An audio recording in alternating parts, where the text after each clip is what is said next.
First, we have the register page po.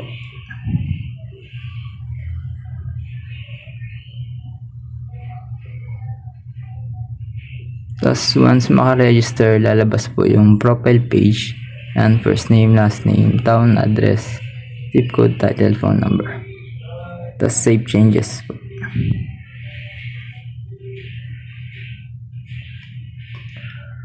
Tapos sa login page, ito po yung lalabas if invalid or mali yung input.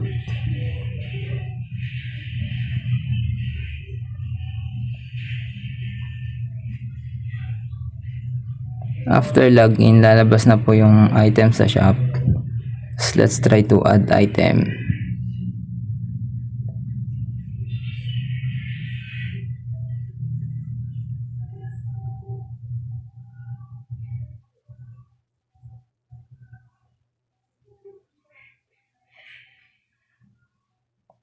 Submit.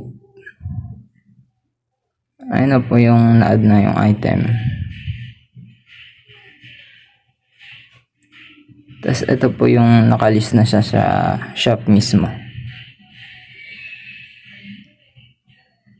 Tapos next, let's try to edit an item po.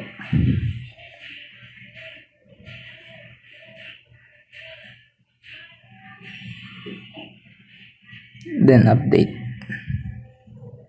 Yan, naging necktie na po.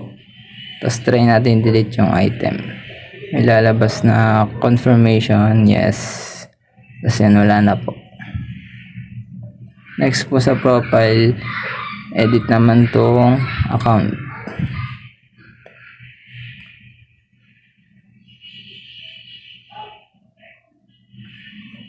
Then update profile.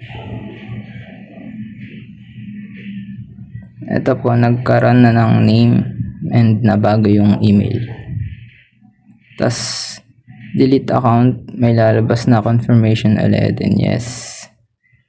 Tapos try po kung makaka-login pa.